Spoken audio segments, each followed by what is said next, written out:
Hi there, this is John Hatch from Hatch Homes Group of Keller Williams Realty. And this month in our newsletter, I wanted to give you a bit of insight into the monthly numbers that RMLS produce. And during this horrible time for many of us, you'll have plenty of gloom and doom over the next few weeks. We'll see talk of recession, talk of the economy tanking and job losses. And I want to shed a bit of brightness about the housing industry, the market, as I've said in previous emails. And if you haven't seen those and want more information, please let us know.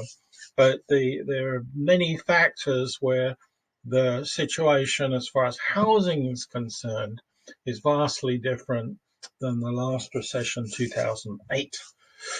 And so I wanted to show you some numbers and just point out what's happening. This chart we're looking at now shows the current year and the previous 2 years. It shows you the actual lot box. When someone accesses the lot box, the number of accesses. And you see when the stay-at-home dictate came out, the activity tanked. Usually it's really cyclic, week by week, the activity, but it tanked, and as we'd expect, a lot less showings, and there certainly are a lot less showings, and we're changing the way we're doing business.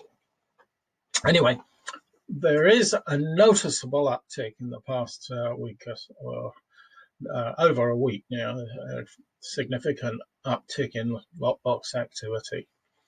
And let's have a look at week by week, now that we've had a chance to look at the stats for this period of change. We see that when the stay-at-home and businesses started closing up, we saw a dramatic decline. But since the end of last month, we've seen an uptick, and we're definitely feeling that. Other realtors are feeling that. There's definitely an uptick in activity. Still down, of course. New pending sales down nationally. They're down 27%. Oregon has fared better than that. We're around 20%, but we're still up there with the same range as for the previous 2 years. So market is far from dead. This goes into various areas, the activity, and we're seeing more activity in the lower priced areas. If anyone wants more details on that, we'll love to talk to you about your particular area and your particular interests. But new active listings, right in where they were the past 2 years at this time of year. Plenty of active listings. Good for buyers, and sellers are active now. Total active listings, well, this is new active listings, and this is the total of new and old, and right in between the two previous years. So pretty much as the same.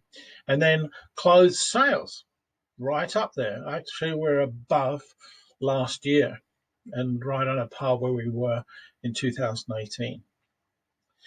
And then medium sales price up more than you'd probably think. So uptick in the medium sales price.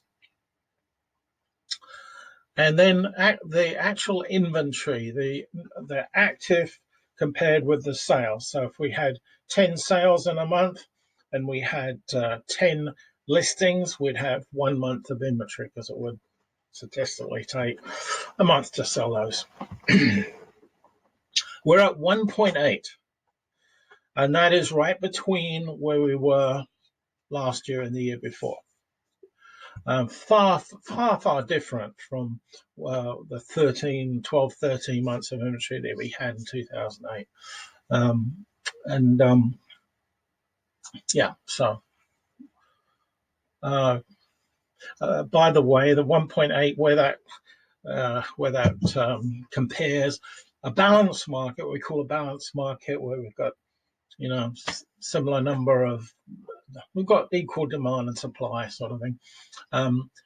It's around 4 to 5 months. So we're still in a seller's market, slight uptick in compared with previous months, but still very low. Now, active dependings, not so many pennings, but so the active depending ratio is a little bit high, but it's right there where it was last year. And yeah, so there we are. So maybe shed a bit of light for you on the numbers. Let us know if you are interested or want to know more information about your particular price range, your particular area of interest. We can give you these numbers specific for your particular interest. Okay, all the best.